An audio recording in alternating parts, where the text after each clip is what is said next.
भाई सीधे बैठ जाओ, सीधे बैठो, हो गया। चलो कल हमने रिवीजन किया ओवर सब्सक्रिप्शन तक। कहां तक रिवीजन किया?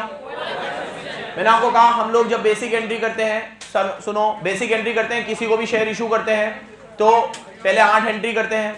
8 एंट्री में हम लोग ध्यान रखते हैं जो पैसा आता है एप्लीकेशन पे, ठीक है, वो ट्रांसफर हो जाता है शेयर कैपिटल में। फिर अलॉटमेंट पहले ड्यू करनी पड़ती है, फर्स्ट कॉल और सेकंड कॉल भी पहले ड्यू करनी पड़ती है, ड्यू करने के बाद रिसीव करनी पड़ती है। उसके बाद अगर यही शेयर हम प्रमोटर को इशू करेंगे तो ऊपर इनकॉर्पोरेशन कॉस्ट आ जाएगा, और यही शेयर हम अंडरराइटर को इशू करेंगे तो ऊपर अंडरराइटिंग कमीशन आ जाएगा, नीचे शेयर कैपिटल आएगा। नीचे क्या आएगा? इसके बाद यही शेयर अगर हम वेंडर को देते हैं, क्यों? क्योंकि हम वेंडर से क्या लेकर आते हैं? एसेट्स को एसेट लेकर आते हैं, एसेट ऊपर आएगी, लायबिलिटी लेकर आएंगे, लायबिलिटी नीचे आएगी, और फिर वेंडर आएगा। अब वेंडर का पैसा जो हम वेंडर को दे रहे हैं, वेंडर को जो पैसे हम दे रहे हैं अगर वो ज्यादा है तो ऊपर गुडविल आएगा, और अगर पैसे कम दे रहे हैं तो नीचे कैपिटल रिजर्व आएगा। ये कल बात करी। फिर मैंने कल आप लोगों को एक बेहतरीन बात ये करी कि आप जब शेयर इशू करते हो तो आपके जो शेयर्स है वो कई बार ओवर सब्सक्राइब हो जाते हैं। अगर वो ओवर सब्सक्राइब हो जाए तो मैंने आपको कहा था 3 स्लैब बनते हैं, एक फुल वाला स्लैब, एक नील वाला स्लैब, एक प्रो राटा वाला स्लैब। फुल वाले स्लैब में आपने जितने शेयर मांगे हमने उतने पूरे दे दिए, तो उसमें कोई एडजस्टमेंट करने की जरूरत नहीं है। नील वाले स्लैब में आपने जो शेयर मांगे, चुप बैठ जा भाई, मैं इरिटेट होता हूं यार, तू इधर पाँव कर ले, सीधा इधर बैठ जा। अब जब आप फुल वाले स्लैब में आप पूरे शेयर दे रहे हो तो कोई एडजस्टमेंट करने की जरूरत नहीं है। नील वाले स्लैब में आप उनको शेयर ही नहीं दे रहे हो तो आपको क्या करना पड़ेगा? उनके पैसे वापस करने पड़ेंगे, और सबसे ज्यादा एडजस्टमेंट रिक्वायर्ड है प्रो राटा में। अब पैसे वापस करने में भी कोई इतनी बड़ी बात नहीं है। पैसे आए थे तो हमने एंट्री करी थी बैंक टू शेयर एप्लीकेशन, जाएंगे तो शेयर एप्लीकेशन टू बैंक, इसलिए हम शेयर एप्लीकेशन का पैसा जब एडजस्ट करते हैं तो हम एंट्री कर देते हैं share application to share capital to bank, पैसा रिफंड हो गया। लेकिन प्रॉब्लम आती है प्रो राटा वाले स्लैब में। प्रो राटा वाले स्लैब में आप मांग रहे थे 40,000 शेयर और हम आपको दे रहे हैं 10,000 शेयर, तो हम आपको 30,000 शेयर कम दे रहे हैं। जितना भी शेयर हम आपको कम दे रहे हैं वो पैसा हमारे पास एक्स्ट्रा आ गया है। तो 30,000 शेयर पे मान लो एप्लीकेशन कल पढ़ा दिया है ये सब, और पहले भी बहुत बार पढ़ा दिया है, ये रिवीजन का भी रिवीजन है, ध्यान देख लो, ठीक है। तो 40 आपने मांगे, मैंने 10 दिए, तो मैंने आपको 30,000 शेयर कम दिए, और 30,000 शेयर पे मैं एप्लीकेशन के 3 रुपए आपसे पहले ही ले चुका था, तो 30 × 3 करे तो मैं आपसे एप्लीकेशन के 90 रुपए ले चुका हूं, 90,000। लेकिन वो 90,000 के बदले में मैंने आपको शेयर तो दिए नहीं, तो मैं वो 90,000 कहां एडजस्ट कर दूंगा? अलॉटमेंट। बट प्रॉब्लम ये होती है, सामने प्रॉब्लम ये होती है कि अलॉटमेंट में डालने से पहले हम ये चेक करते हैं कि अलॉटमेंट में मैक्सिमम कितना जा सकता है। अब जैसे आपको मैंने 10,000 शेयर दिए और अलॉटमेंट 4 रुपए का है, तो अगर मैं 10 को 4 से करूं तो मैं मैक्सिमम अलॉटमेंट में 40 ही डाल सकता हूं। बस यही सीखना है आपको। तो फिर मैं 90 कैसे डालूंगा? 40 ही डालूंगा, और बाकी के 50 में रिफंड कर दूंगा। लेकिन अगर बोलेगा कॉल में डालना है तो फिर वो पैसे में कॉल। अब कल गणेश एक डाउट पूछा था, यहीं पे प्रो राटा के 2 स्लैब होते तो क्या करता? तो मैंने जवाब दिया 2 होंगे तो दोनों को अलग अलग, 3 होंगे तो तीनों को। कंसेप्ट अगर आपको आता है ना तो क्वांटिटी से कभी मत घबराया करो, ये मेरी बात याद रखना। सुन रहे हो क्या बोला मैंने? अगर मुझे कंसेप्ट आता है तो आप वही कंसेप्ट मुझसे 4 बार भी पूछोगे ना तो मैं बता दूंगा, क्योंकि मैं कंसेप्ट में एकदम स्ट्रांग हूं, ठीक है। और अगर मैंने रटा होगा तो अरे यार मैंने ये चीज तो रट ली थी, अब ये तो 2 हो गई, जो 1 में कराए वही 2 में, जो 1 में कराए वही 3 में। तो मैं प्रो राटा के 50 स्लैब भी दे दूं ना, कंसेप्ट से मत हिलना। स्लैब कितने भी आए, कंसेप्ट ये है कि जो एक्स्ट्रा पैसा मैंने तुमसे लिया है वो मैं अलॉटमेंट में डालूंगा, लेकिन उतना ही जितना मैं अलॉटमेंट में डाल सकता हूं। और वो कैसे पता चलेगा? अलॉटेड शेयर्स को अलॉटमेंट मनी से मल्टीप्लाई, उतना पैसा अलॉटमेंट में जाएगा, और जो ज्यादा आ जाएगा वो कॉल में। लेकिन कॉल में डायरेक्ट नहीं डालना, कॉल में कभी डालना है जब वो क्वेश्चन में बोले। ये मैंने कल पढ़ा दिया। कल एक और बेहतरीन चीज मैंने आपको रिवाइज कराई, बैलेंस शीट। बैलेंस शीट में आप लोगों को क्या ध्यान रखना है? पहले तो नॉर्मल बैलेंस शीट तो कैसे बनती है? ऑथोराइज आएगा, इशूड आएगा, सब्सक्राइब आएगा। सब्सक्राइब कैपिटल में से कॉल इन अरियर माइनस करना है, फॉरफीचर प्लस। अब ये कॉल इन अरियर और फॉरफीचर के बारे में कल चर्चा हुई कि कब माइनस होंगे और कब प्लस होंगे। कॉल इन अरियर माइनस होगा जब कोई पैसे ना दे, लेकिन इसमें 2 कंडीशन फुलफिल होनी चाहिए। एक तो सामने वाले ने पैसे नहीं दिए और अभी तक हमने उसके शेयर फॉरफिट नहीं किए, और फॉरफीचर ऐड होगा, इसमें भी 2 कंडीशन पूरी होनी चाहिए। एक तो सामने वाले ने पैसे नहीं दिए तो हमने उसका पैसा फॉरफीचर में डाल दिया, तो वो पैसा रिसीव हो गया हमारे पास, और वो शेयर अभी तक रीइश्यू नहीं। क्योंकि अगर वो शेयर अभी तक रीइश्यू हो गए तो रीइश्यू वाला पैसा किधर चला जाएगा? कैपिटल रिजर्व में। वो पैसा किधर चला जाएगा? तो मतलब मान लो आपके पास 5,000 शेयर थे और उसमें आप 4 रुपए मुझे दे चुके थे, लेकिन वो 5 में से 3000 शेयर मैंने रीइश्यू कर दिए, तो वो पैसा तो कैपिटल रिजर्व में चला जाएगा। अब कितने शेयर बचे? 2000 शेयर पे आप मुझे 4 रुपए दे चुके हो, तो 2000 इंटू 4 8000 में शेयर फॉरफीचर ऐड कर दूंगा, बैलेंस शीट में ऐड होगा। तो 5000 को मल्टीप्लाई कर दोगे गलत हो जाएगा, कितने से मल्टीप्लाई करना है? 2000 से।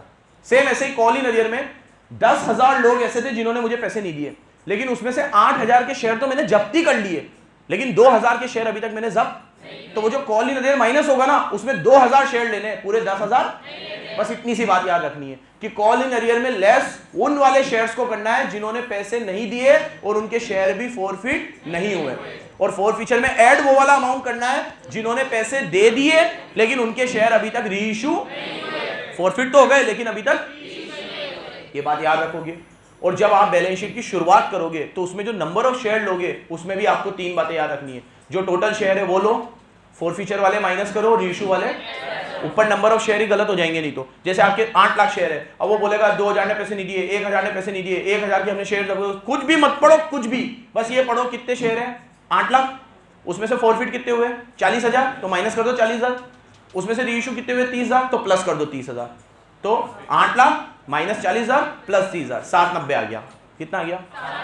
बस। तो बैलेंस शीट में शेयर्स जो लोगे वो कितने लोगे? 790। 790 को मल्टीप्लाई करो 10 से। अब किसी ने पैसे दिए थे, नहीं दिए, कुछ भी नहीं, आपको तो 10 से ही मल्टीप्लाई करना है। 790 इंटू 10 79 लाख, लेस करो कॉल इन अरियर, ऐड करो शेयर। ये बैलेंस शीट। यहां तक कल बात हो गई। जितने शेयर हमने फॉरफिट किए हैं उसकी फॉरफीचर की एंट्री, ये भी आपको सब याद ही है, जल्दी से देखो। फॉरफीचर की एंट्री क्या होगी? 2 केस है, अगर प्रीमियम रिसीव हुआ है या प्रीमियम रिसीव नहीं हुआ। जैसे सामने वाले ने हमें एप्लीकेशन दे दी, अलॉटमेंट नहीं दी, कॉल नहीं दी, सेकंड कॉल नहीं दी, तो अगर उसने अलॉटमेंट भी नहीं दी, फर्स्ट कॉल भी नहीं दी, सेकंड कॉल कुछ भी नहीं दी उसने हमें, तो अलॉटमेंट में प्रीमियम भी था, तो मतलब उसने प्रीमियम भी नहीं दिया, तो प्रीमियम नॉट रिसीव। लेकिन उसने हमें एप्लीकेशन दे दी, अलॉटमेंट दे दी, और अलॉटमेंट में प्रीमियम था, तो मतलब प्रीमियम रिसीव हो गया, तो प्रीमियम रिसीव वाला केस। तो प्रीमियम रिसीव वाला केस है और एक प्रीमियम, और मान लो क्वेश्चन में प्रीमियम ही नहीं है तो फिर तो कोई दिक्कत ही नहीं है, फिर प्रीमियम का कोई नाटक है ही नहीं। तो अपन ने कुछ 10-20 क्वेश्चन तो ऐसे ही करे जिसमें प्रीमियम ही नहीं थी। फिर आया एक प्रीमियम रिसीव वाला केस, फिर 4-5 क्वेश्चन किसके आया? प्रीमियम नॉट रिसीव वाला। क्या एंट्री होगी? सामने देखो, जब मैं शेयर्स को फॉरफिट करूंगा, अभी तक मैं शेयर इशू कर रहा था, तो इशू करने से शेयर कैपिटल बढ़ रही है, अब मैं उन्हीं शेयर्स को फॉरफिट कर रहा हूं, तो फॉरफिट करने से शेयर कैपिटल बढ़ नहीं रही, क्या हो रही है? कम हो रही है। तो अभी तक शेयर कैपिटल क्रेडिट हो रही थी, अब शेयर कैपिटल डेबिट हो रही है, क्योंकि मैं शेयर दे नहीं रहा हूं, शेयर दे नहीं रहा हूं, शेयर, तो शेयर कैपिटल अकाउंट। इसमें ये वर्ड तुम्हें याद ही कितने काम आते हैं? फेस वैल्यू का। अगर मान लो 10 रुपए का शेयर है और आपने मुझे 2 रुपए नहीं दिए, 2 रुपए नहीं दिए, और 2 मैंने मंगाए नहीं है अभी तक, तो आज 10 में से अगर मैंने 2 रुपए मंगाए नहीं है तो कॉल्ड अप कितना है? 8। तो आप यहाँ 8 रुपए ही लिखोगे, 10 नहीं लिखोगे, 8 ही लिखोगे, तो फेस वैल्यू का शेयर कैपिटल अकाउंट डेबिट। अब जो पैसे आपने नहीं दिए वो यहाँ आ जाएंगे। शेयर अलॉटमेंट नहीं दी, शेयर अलॉटमेंट, फर्स्ट कॉल नहीं दिया, फर्स्ट कॉल, सेकंड कॉल नहीं दिया, एप्लीकेशन नहीं लिखा, क्योंकि एप्लीकेशन तो हर कोई देता ही है, बिना एप्लीकेशन के तो शेयर आपके नाम पे रजिस्टर ही, आपने भले कुछ भी दिया हो कि ना दिया हो, एप्लीकेशन तो दिया ही है। तो भैया आपने क्या नहीं दिया होगा? अलॉटमेंट, या फिर तो जो पैसे दे दिए होंगे वो आएगा बैलेंसिंग। अब मैंने ऑब्लिक करके लिखा है call in arrear, call in arrear, call in arrear. मतलब अगर आपने उस समय जब उसने अलॉटमेंट नहीं दिया था और उस समय कॉल इन अरियर खोला था, तो यहाँ पे भी कॉल इन अरियर, फिर अलॉटमेंट नहीं लिखा। जब उसने फर्स्ट कॉल नहीं दी थी तो आपने उस समय फर्स्ट कॉल नहीं लिखा था, कॉल इन अरियर खोला था, तो यहाँ पे भी क्या लिखोगे? Call in arrear.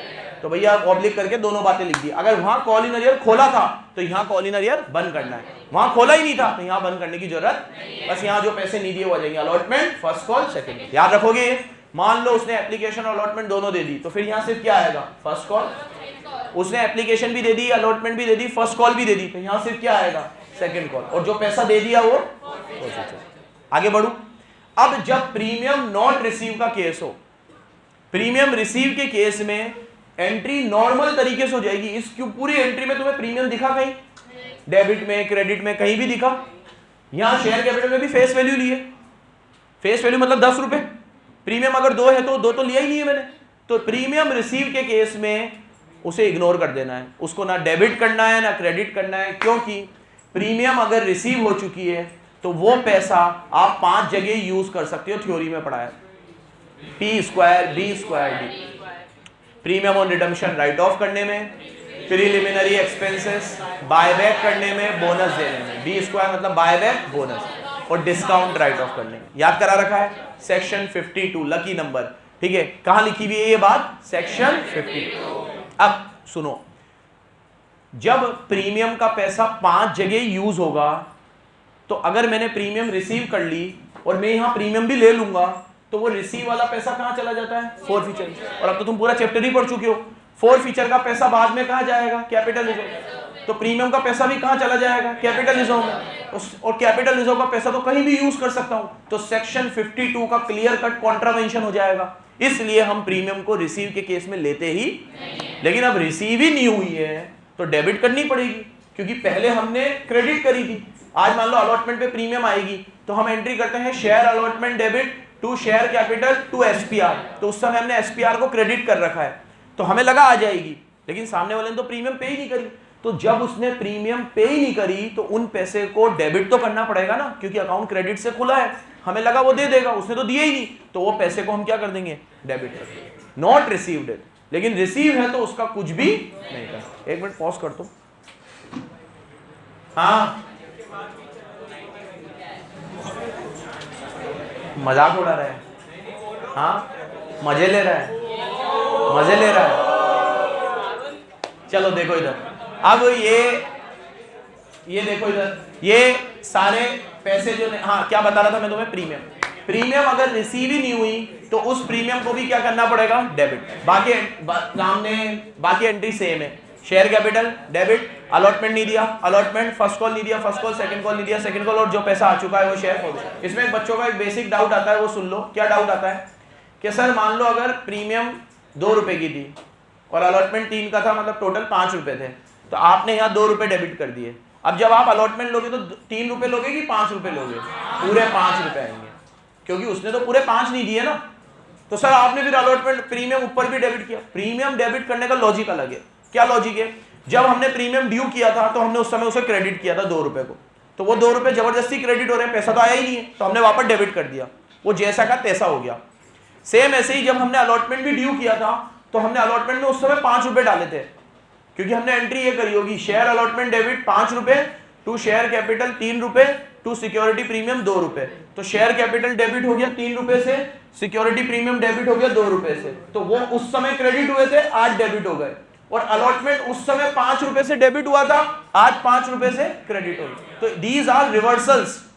और ये रिवर्सल्स क्यों हो रहे हैं? क्योंकि सामने वाले ने पैसे, तो हमने ड्यू करे थे उस समय इन सबको डेबिट किया था, तो अभी इसको क्रेडिट कर दिया। और जिन चीजों को उस समय क्रेडिट किया था, आज उनको, these are only reversals. Forfeiture की एंट्री सिर्फ क्या है? रिवर्सल है। क्या है? क्योंकि अब हमने उनसे पैसे नहीं आ रहे थे, तो हमने उनके शेयर ही जब्त कर लिए। अब जब शेयर जब्त कर लिए तो पैसे आने की बची कुची उम्मीद भी खत्म हो गई, तो अब उन शेयर कैपिटल को क्रेडिट करने का कोई सेंस, तो हमने शेयर कैपिटल को क्या कर दिया? डेबिट। ठीक है, अब एक और बार फिर सुन लेना, पैसे नहीं देगा तो फोरफिट करेंगे। फोरफिट करने की एंट्री शेयर कैपिटल डेबिट होगा, शेयर कैपिटल में क्या जाएगा? फेस वैल्यू का कॉल। प्रीमियम डेबिट तभी होगा जब वो नॉट रिसीव्ड है, अगर रिसीव्ड है तो उसका एंट्री में कोई जिक्र, कोई डेबिट क्रेडिट कुछ भी नहीं होगा, इग्नोर हो जाएगी। वो क्या हो जाएगी? अगर प्रीमियम रिसीव हो चुकी है तो। यहाँ देखो, अब प्रीमियम डेबिट हो गई, अब जो पैसा नहीं आया वो क्रेडिट हो जाएगा। अलॉटमेंट नहीं आई तो अलॉटमेंट, फर्स्ट कॉल नहीं आई तो सेकंड कॉल नहीं आई तो। लेकिन एक बात का ध्यान रखना है, उस समय अगर कॉल इन अरियर खोला है तो अभी कॉल इन अरियर बंद कर देगा, और जो पैसा आ चुका है वो फोर फीचर में। अब री इशू करेंगे इन शेयर्स को। क्या करेंगे हम? री इशू करेंगे। तो यहाँ देखो, जब हमने एक बार पैसा मंगाया और टुकड़ों में मंगाया और सामने वाले ने हमें पैसा नहीं दिया, तो हम दूसरी बार ये गलती नहीं करेंगे कि वापस उनसे पैसे कैसे मंगाए? टुकड़ों में। जैसे पहले एप्लीकेशन मंगाया, फिर अलॉटमेंट मंगाया, फिर फर्स्ट कॉल मंगाया। हम बेवकूफ नहीं है, इस बार हम पैसा एक बार में मंगाएंगे इन सिंगल शॉट। ठीक है, तो पूरा पैसा एक साथ आ जाएगा bank account debit to share capital. यहाँ देख लो ना भाई, यहाँ देख लो, bank account debit to share capital, एक बार में पूरा पैसा आ जाएगा। एप्लीकेशन अलॉटमेंट कुछ भी खोलने की जरूरत, पूरा पैसा। अब यही शेयर अगर मैंने प्रीमियम पे इशू करे हैं तो bank account debit to share capital to SPR. ठीक है, पैसा किस में चला जाएगा, SPR में चला जाएगा। प्लीज सामने देख लो, यही शेयर मैं डिस्काउंट पे भी इशू कर सकता हूं। वैसे तो शेयर डिस्काउंट पे इशू नहीं होते, लेकिन री इशू डिस्काउंट पे हो जाएंगे। लेकिन री इशू पे जो डिस्काउंट दूंगा वो मैक्सिमम उतना ही दूंगा जितना शेयर फॉरफीचर में बैलेंस है। फॉर एग्जाम्पल, सारा के पास 1000 शेयर थे, वो मुझे 3 रुपए दे चुकी थी और उसने मुझे 7 रुपए नहीं दिए, तो मैंने एंट्री करी होगी शेयर कैपिटल 10 रुपए, टू कॉल इन अरियर 7 रुपए, टू शेयर फॉरफीचर 3 रुपए। तो आज फॉरफीचर में कितने रुपए पड़े हुए हैं, 3 रुपए, और सारा के शेयर कितने थे, 1000। 1000 को 3 से करूं 3000। अब वो 1000 शेयर सारा से लेकर मैंने आलिया को रीइशू कर। तो क्वेश्चन में अगर आए कि मैं आलिया को वो शेयर मैक्सिमम कितना डिस्काउंट दे सकता हूं, 3 रुपए, क्योंकि मेरे पास फॉरफीचर में कितना पड़ा हुआ था, 3, तो मैं डिस्काउंट भी कितना दे सकता हूं, 3 रुपए का। इसमें जो भी क्वेश्चनों में ट्रिकी चीज आई है ना, वो भी सब अभी कवर करूंगा, ध्यान से सुनते रहना। तो मैक्सिमम डिस्काउंट कितना दे सकता हूं, 3 रुपए, तो मैं रीइशू कितने में करूंगा, 7 में। तो मैं एंट्री करूंगा बैंक अकाउंट डेबिट 7 रुपए, शेयर फॉरफीचर, ये डिस्काउंट है, ये डिस्काउंट है 3 रुपया, टू शेयर कैपिटल 10 रुपया। तो मैं शेयर कैपिटल में 10 रुपए डालूंगा, आलिया ने 7 दिए तो बैंक में 7 डालूंगा, और 3 रुपए का मेरा डिस्काउंट हो गया। अब अगर यही चीज मैंने आलिया को 9 रुपए में दी होती तो डिस्काउंट कितने का होता, तो फिर फॉरफीचर को डेबिट कितने से करूंगा, 1 रुपए, बैंक में वही 9 रुपए और शेयर कैपिटल में पूरे 10 रुपए। तो भैया री इशू पार पे भी हो सकते हैं, डिस्काउंट पे भी हो सकते हैं। अब यही चीज अगर मैंने आलिया को 12 रुपए में दी होती तो bank account 12, share capital 10, security premium 2। एक शेयर में समझाने में कितना आसान रहता है सब चीज, तो ज्यादा शेयर में क्यों घबरा जाते हो। जितने जो चीज एक के लिए कर रहे हो नंबर ऑफ शेयर से मल्टीप्लाई कर दो। अब जैसे यहाँ पे शेयर होते 1000 तो इंटू 1000, 500 तो इंटू 500, 200 तो इंटू 200। जो चीज एक के लिए हो रही है वही मल्टीपल शेयर्स के लिए होगी। सामने देखो, ये हो गई 3 एंट्री। अब अगर मैं फॉरफीचर को 3 से क्रेडिट करूं और 3 से ही डेबिट करूं तो कुछ भी बचेगा नहीं।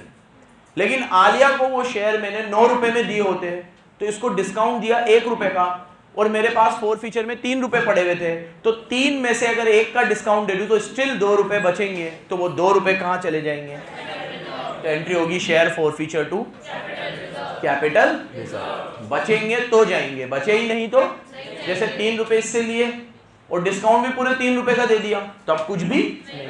फिर इंपॉर्टेंट बात ये है, वेरी वेरी इंपॉर्टेंट, ओनली दो शेयर्स विच आर रीइश्यू।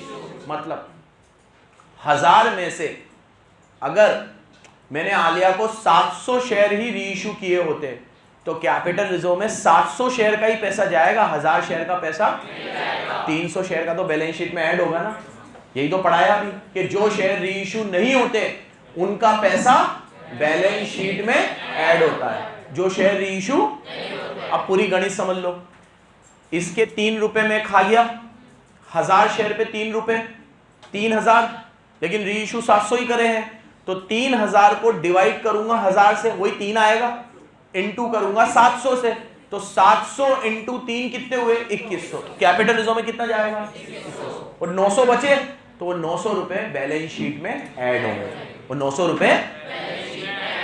अब मैंने इसको डिस्काउंट भी तो दिया सर, इसको मैंने 1 रुपए का डिस्काउंट दिया, तो 700 इंटू 1, 700 रुपए का डिस्काउंट।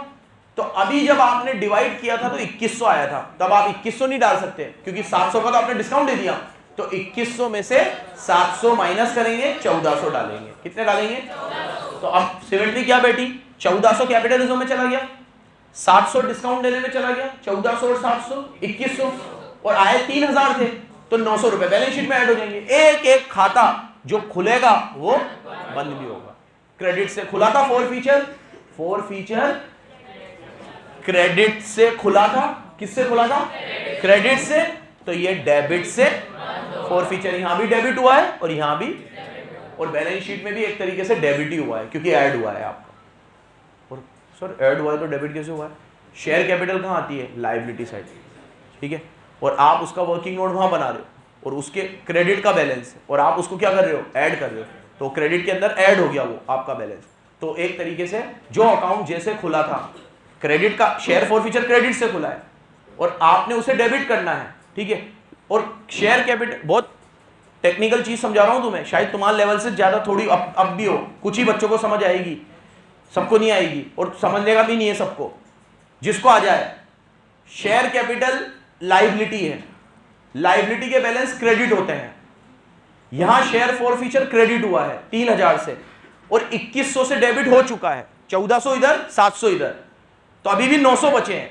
तो 900 से इस खाते को बंद करना है तो इसको डेबिट करना पड़ेगा, लेकिन मैं इसको बैलेंस शीट में ऐड कर रहा हूं तो वो डेबिट करना ही हो गया, क्योंकि शेयर कैपिटल क्रेडिट है और लायबिलिटी बढ़ती है तो और क्रेडिट होती है, और मैं वहां पे उसे क्या कर रहा हूं, डेबिट कर रहा हूं। तो ये खाते को मैंने वहां शेयर कैपिटल में ले जाके क्या कर दिया, बंद कर दिया, डेबिट करके। किसमें, लायबिलिटी साइड में। छोड़ो तुम लोग, छोड़ो, ठीक है। कुछ बच्चों को मैं बाद में समझा दूंगा, अभी फालतू कंफ्यूज हो गए तुम तो। तुम्हारे इधर आ जाओ, शेयर फॉरफीचर में 3000 रुपए थे, 2100 रुपए से एक खाता बंद हो गया और 900 रुपए कहां शो होंगे, बैलेंस शीट। हाँ, इसमें कुछ ट्रिकी चीजों की भी बात कर लेते हैं। यहाँ देखो, ट्रिकी चीजों की क्या, वो कई बार बोल देता है कि शेयर री इशू होंगे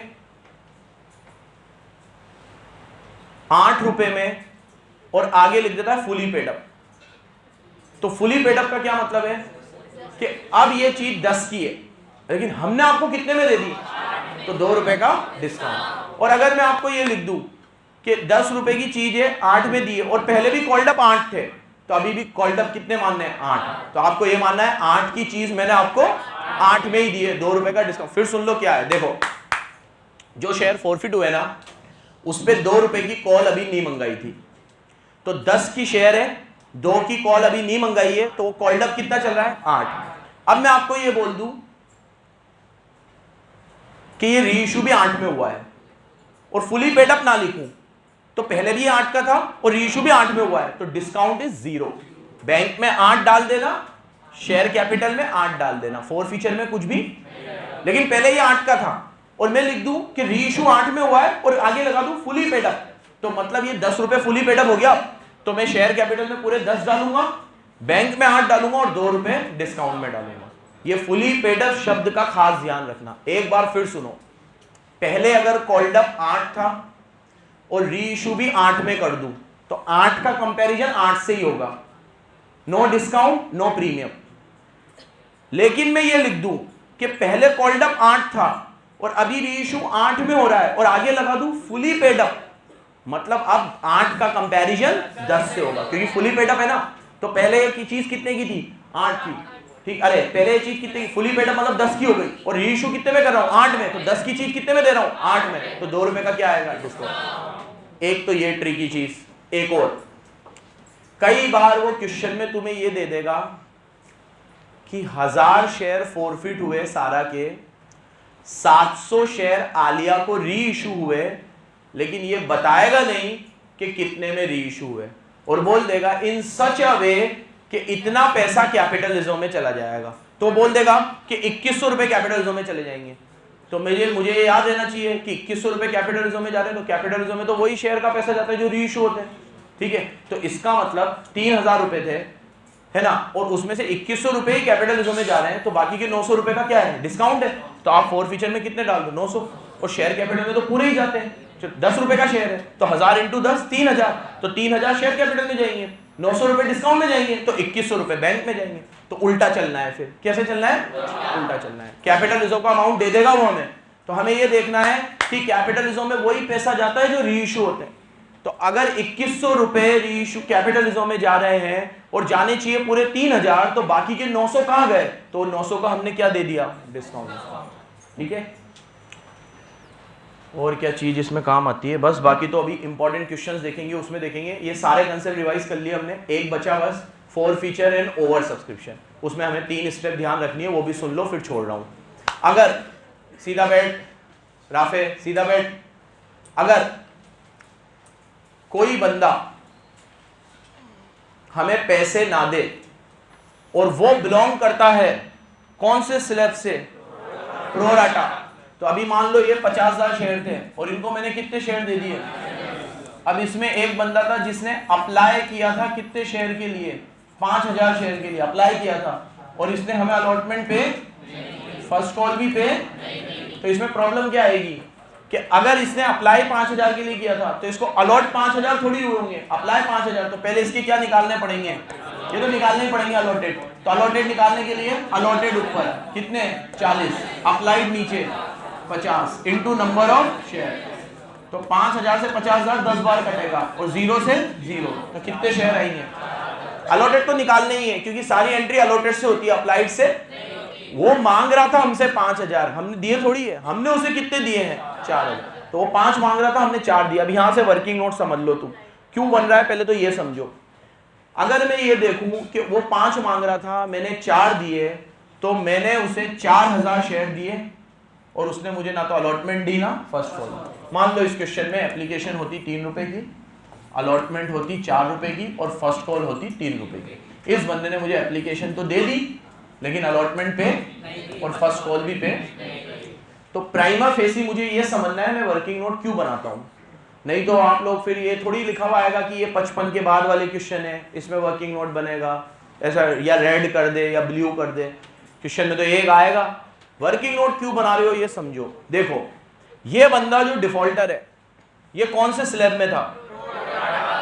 अब अगर मैं ये मानूं कि इसको साले को मैंने 4000 शेयर दिए और इसने मुझे अलॉटमेंट के 4 रुपए नहीं दिए, तो मैं ये सोच रहा हूं 4 × 4 इसने डिफॉल्ट कितने का किया, तो मुझे ये सोचना है 16 का डिफॉल्ट हुआ ही नहीं है क्योंकि मुझे इससे 16 लेने ही नहीं थे, क्योंकि ये कौन से स्लैब में था, और प्रो राटा वाले स्लैब में सबने अप्लाई ज्यादा के लिए किया था और मैंने उन्हें अलॉट, तो जब उन्होंने एप्लीकेशन पे करी थी तब मुझे थोड़ा एक्स्ट्रा अमाउंट जो मैंने कहा एडजस्ट कर दिया था, तो मुझे देखना है वो एक्स्ट्रा अमाउंट कितना है।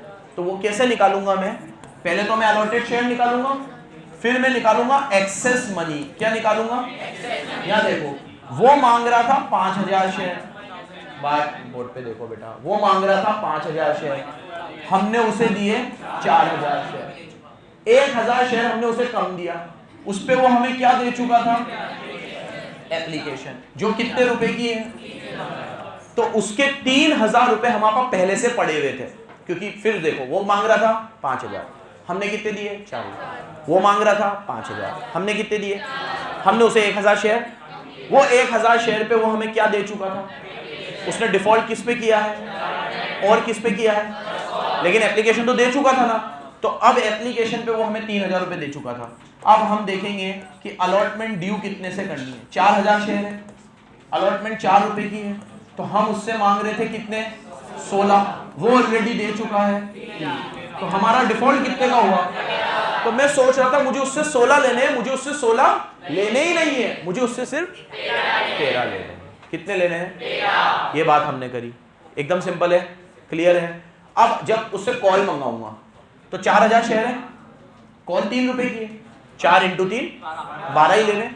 अब कुछ एक्स्ट्रा बचा ही नहीं क्योंकि उसने एक्स्ट्रा कितने दिए थे मुझे, वो मैं ऑलरेडी अलॉटमेंट में एडजस्ट, तो अब कॉल तो पूरी लेनी है ना उसे। तो अगर मैं आपसे पूछूं कि इसने अलॉटमेंट में कितना डिफॉल्ट किया, आप बोलोगे 13, 16 नहीं बोलोगे, क्या बोलोगे 13, क्योंकि 16 उसे देने थे लेकिन 3 वो पहले ही, तो डिफॉल्ट कितने का हुआ, बराबर, क्लियर है ना भाई, समझ में आ रहा है ना बराबर, ठीक है, ये 13 डिफॉल्ट हुआ, ठीक है, और कॉल में तो पूरा ही डिफॉल्ट हुआ। इसमें एक चीज और इंपॉर्टेंट बताई थी मैंने आपको कि जब आप ये एडजस्ट करो तो अलॉटमेंट के साथ अगर प्रीमियम भी हो तो पहले पैसा कैपिटल में डालना फिर पैसा प्रीमियम में। जैसे अभी अलॉटमेंट में 4 रुपए में 3 रुपए कैपिटल के होते हैं और 1 रुपया किसका होता, तो आप इसको ऐसे लिखोगे 3 × 4000, 1 × 4000, यहाँ लेने हैं 12, यहाँ लेने हैं, तो ये 3000 पहले कहाँ एडजस्ट होंगे, कैपिटल में, तो 12 में से 3 गए, यहाँ कुछ भी एडजस्ट नहीं होगा,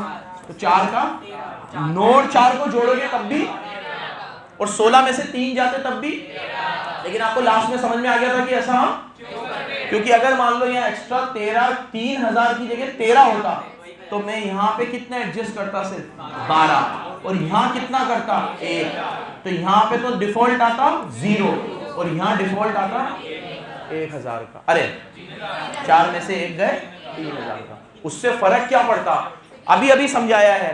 4 फीचर की एंट्री में जब प्रीमियम डेबिट होता है तो सिर्फ प्रीमियम वही डेबिट होता है जो नॉट रिसीव वाला होता है। तो अगर आप ₹1 की प्रीमियम मान लोगे और ये मानोगे 4 × 1 4000 है, तो 4000 प्रीमियम नॉट रिसीव नहीं है, क्योंकि उसमें 1000 तो रिसीव हो गई है। नॉट रिसीव कितनी है?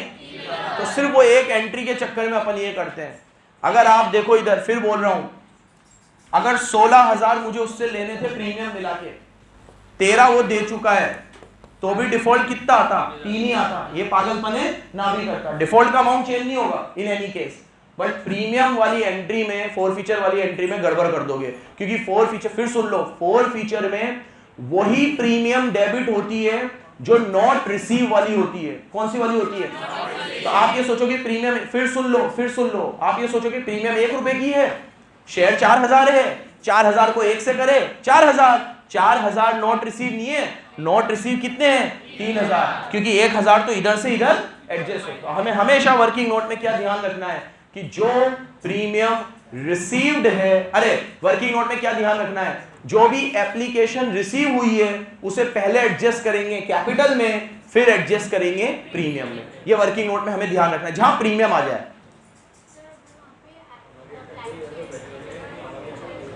क्या? कहां पे?